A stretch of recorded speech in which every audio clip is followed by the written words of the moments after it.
अस्सलाम वालेकुम। हम लोग जो है अपना CSS की अटैम्प्ट 2020 का क्वेश्चन नंबर जो है वो अटैम्प्ट करने लगे हैं। It's B part of question number. I have to check the question number. It is the B part of question number 4। Okay. अच्छा जी, इसमें जो है हम लोगों ने ये जो हमारा क्वेश्चन है ये कैश फ्लो स्टेटमेंट के बारे में है। कैश फ्लो स्टेटमेंट्स के थ्रू हम लोग जो कंपनीज होती हैं वो क्या डिटरमिन करती हैं, वो देखती हैं कि वेदर उनका नेट ड्यूरिंग द जो अपना बिजनेस प्रोसीडिंग करते हुए उनके पास कैश कितना होता है। ठीक है, तो ये IS 7 इससे डील करता है, लेकिन हम लोगों का यहाँ पे लेवल पे जो क्वेश्चन आया हुआ है पास पेपर में 20, अब आजकल जो है रिसेंटली जो है एग्जामिनर का जो है ट्रेंड चेंज हो गया है CSS के पेपर में।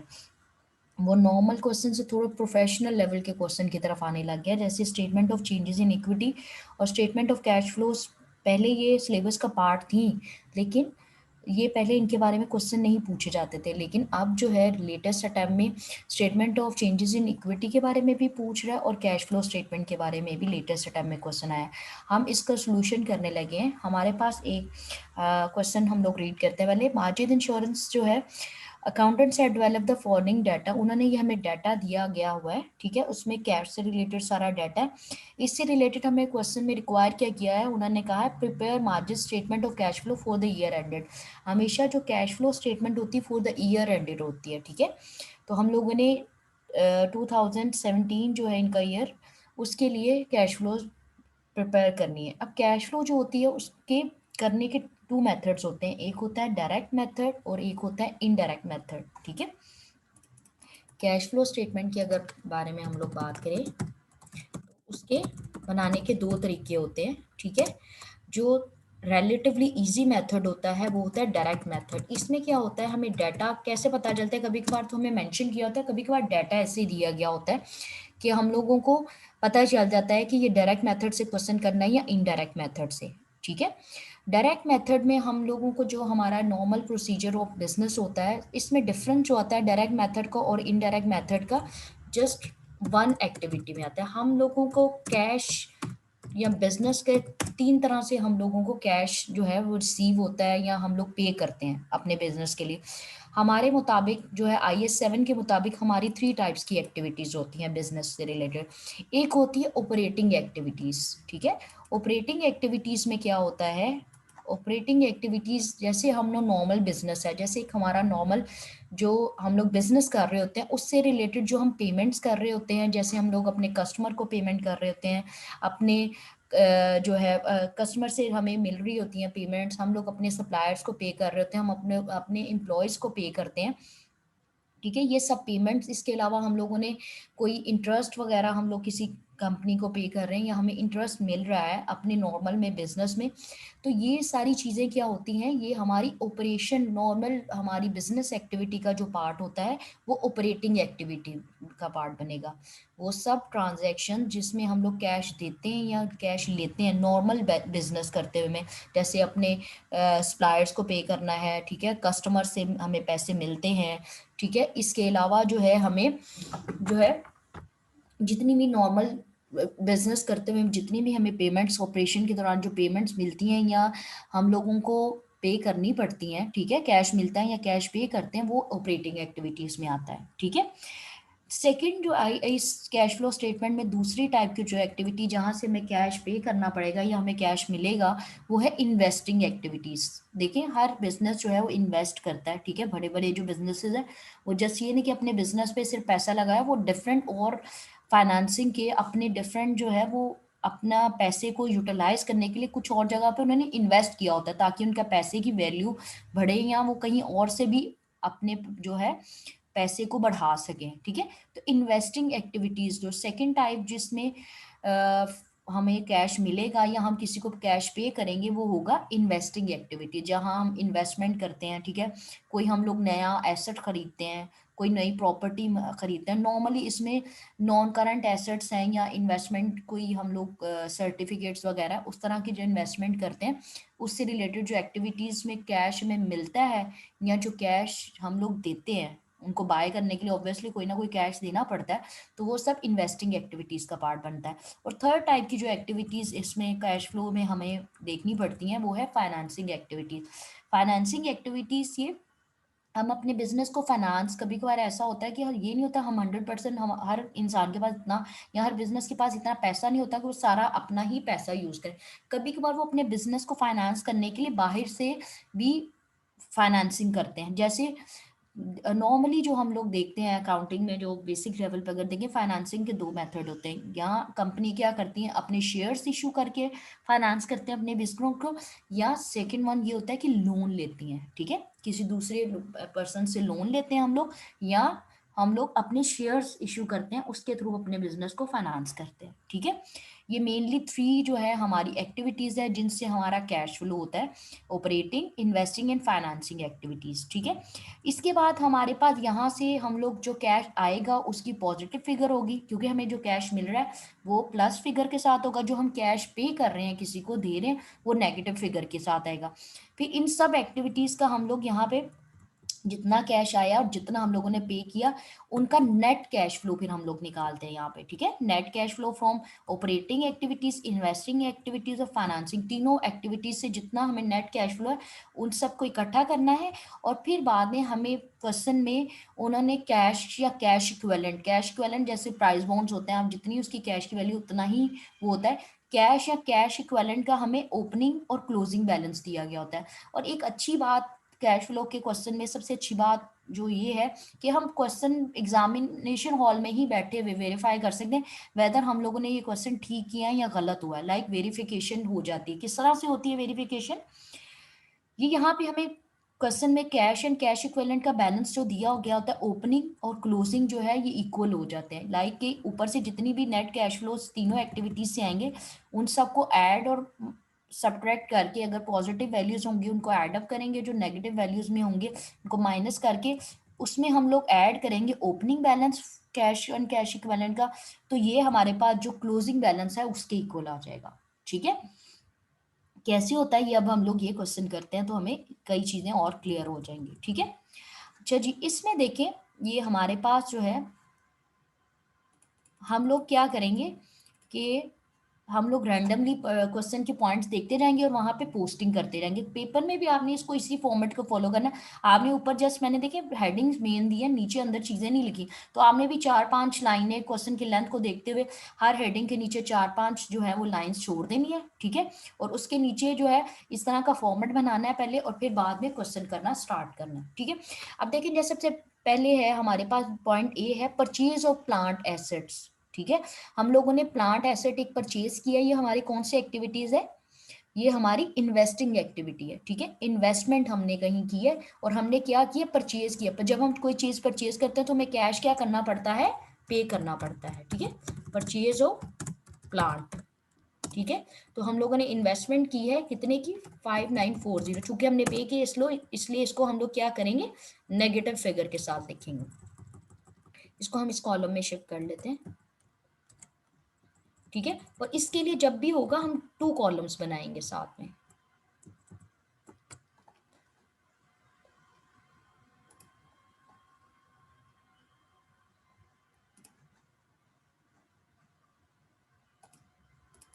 ठीक है।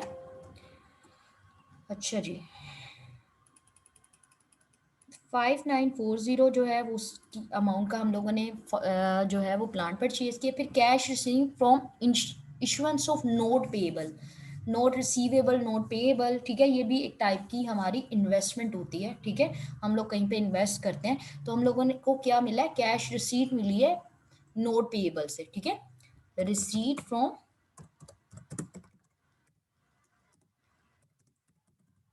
नोट पेएबल, सॉरी, ये रिसीट हुई है, हमें मिले हैं पैसे, तो ये क्या करेंगे, ये पॉजिटिव फिगर होगी, प्लस के साथ होगी, ठीक है। जहां पे करेंगे वहां पे नेगेटिव, जहां पे मिलेगी वहां पे प्लस के साथ। यानी हमने कैश को देखना कि कैश आ रहा है या जा रहा है। नेक्स्ट वन है पेमेंट ऑफ नोट पेएबल। अब हमने साथ में ही नोट पेएबल की पेमेंट की,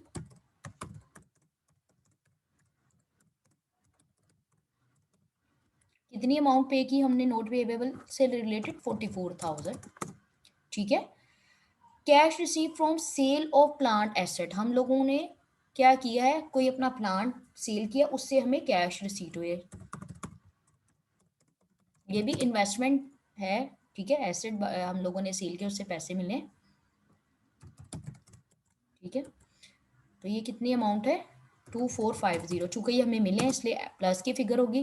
cash receipt of dividend, dividend हम लोगों को कहाँ से मिलता है, डिविडेंड कंपनीज जो है वो अपने कैश हम लोगों ने कहीं पे इन्वेस्ट किया हुआ है, ठीक है, वहां से कंपनी को क्या मिल रहा है, डिविडेंड मिल रहा है, या कभी कभार हम अपने जो शेयर होल्डर्स होते हैं उनके, हमने कंपनी ने किसी के शेयर्स खरीदे हुए हैं, वहां से उसको डिविडेंड मिल रहा है, ठीक है। तो ये फाइनेंसिंग का एक वे है, ठीक है। तो receipt from, receipt in the form of क्या है, डिविडेंड है। Again it is dividend receive हुआ है, so it would be positive value. Next one is payment to suppliers.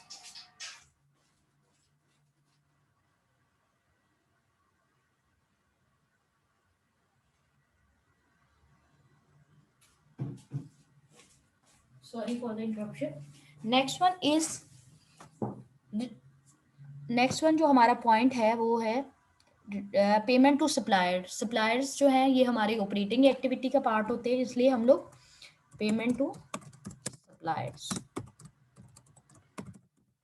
ठीक है। पेमेंट टू सप्लायर्स की अगर हम लोग बात करें, वो हमारा 374 पेमेंट किया minus 374,300। Interest expense and payment, ठीक है। इंटरेस्ट जो होता है वो यहाँ पे भी आ सकता है, इन्वेस्टमेंट हमने कहीं पे इन्वेस्टमेंट किए वहां से हमें इंटरेस्ट आ रहा है, यहाँ पे भी इन्वेस्टिंग एक्टिविटीज का भी पार्ट हो सकता है, ऑपरेटिंग एक्टिविटीज का भी पार्ट हो सकता है, ठीक है। इंटरेस्ट पेमेंट, कितने की पेमेंट की हम लोगों ने इंटरेस्ट से रिलेटेड, इंटरेस्ट हम लोग पे कर रहे हैं 12,000 का, ठीक है। एंड सैलरीज की पेमेंट हम लोग कर रहे हैं अपने एम्प्लॉयज को, ये भी ऑपरेशन का पार्ट है कंपनी के।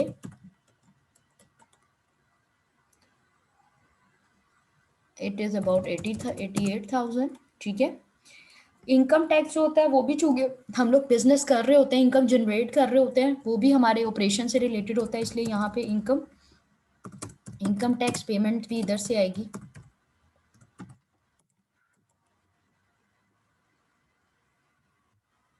$37,000।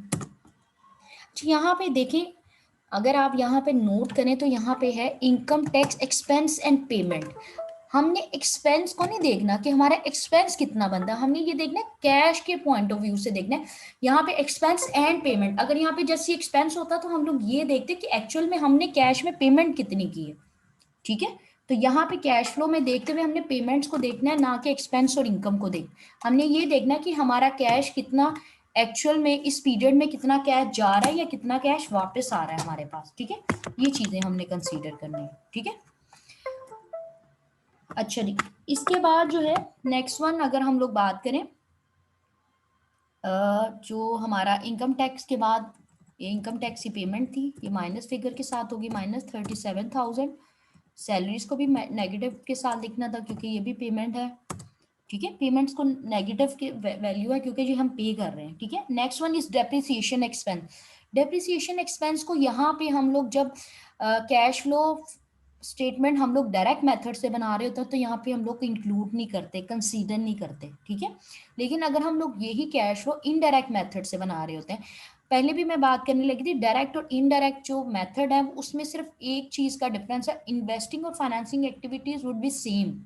इन्वेस्टिंग और फाइनेंसिंग एक्टिविटीज जो है वो सेम रहती हैं, ठीक है, चाहे वो डायरेक्ट मेथड हो चाहे इनडायरेक्ट मेथड हो, ठीक है। Investing and financing activities direct और इनडायरेक्ट दोनों मेथड में सेम होती है, सिर्फ डायरेक्ट और इनडायरेक्ट मेथड में ऑपरेटिंग एक्टिविटीज में डिफरेंस आता है।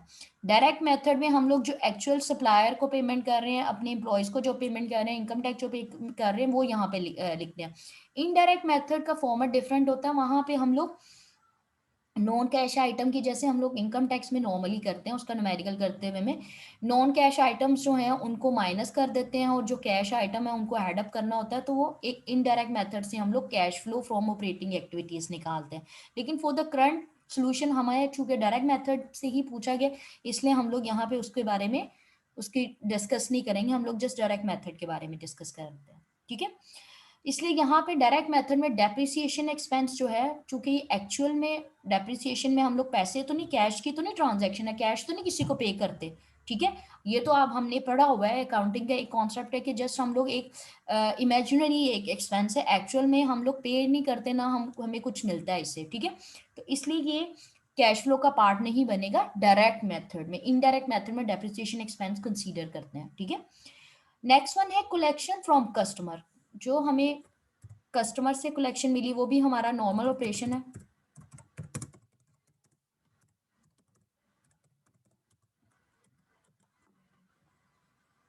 Six zero five double five zero, ठीक है। ये हमारी पॉजिटिव वैल्यू होगी क्योंकि ये हमें क्या हुआ है, हम लोगों को मिले हैं, ठीक है। नेक्स्ट वन जो इसमें पॉइंट है, एल पॉइंट की अगर हम लोग बात करें, पेमेंट ऑफ कैश डिविडेंड, ठीक है। डिविडेंड हम लोगों को क्या हुआ है, डिविडेंड फाइनेंसिंग में पहले हमें जब हमें मिला है तब भी फाइनेंसिंग है, क्योंकि जब हम किसी को पे कर रहे हैं तब भी फाइनेंसिंग है, ठीक है, क्योंकि हम अपने शेयर होल्डर्स को पे कर रहे होते हैं, ठीक है। तो payment of dividend financing activities है।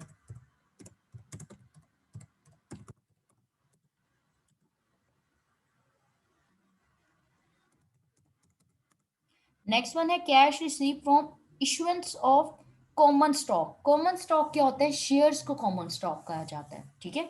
ये टर्म को कभी भी अपने वो नहीं करना, कंफ्यूज नहीं करना, कॉमन स्टॉक मीन शेयर्स, ठीक है। तो कैश रिसीट फ्रॉम ये भी क्या है, फाइनेंसिंग का पार्ट होगा, क्योंकि हम लोगों ने कैश मिला है हमें शेयर्स या कॉमन स्टॉक इशू करके।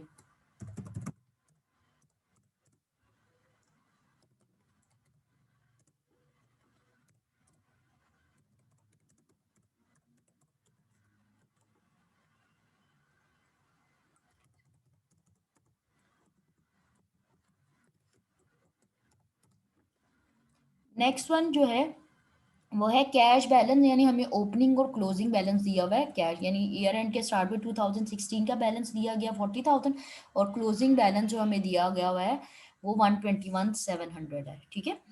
तो हम लोगों ने क्या करना है, यहाँ पे इसका बैलेंस डाल देते हैं।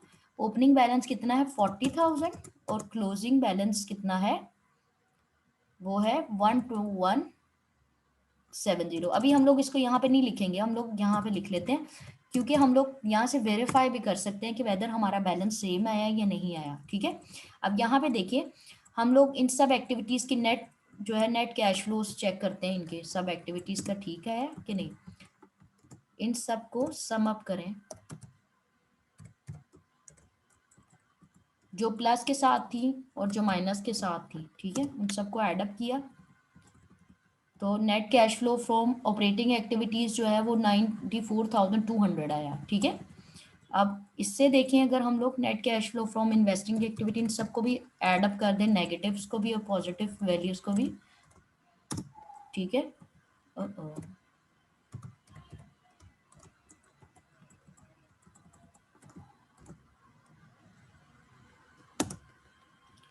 ये है 32,800 नेगेटिव वैल्यू है, यानी आउटफ्लो हुआ है, इनफ्लो नहीं हुआ। और फाइनेंसिंग एक्टिविटीज़ का अगर हम लोग देखें, उसका नेट कैश फ्लो कितना आ रहा है,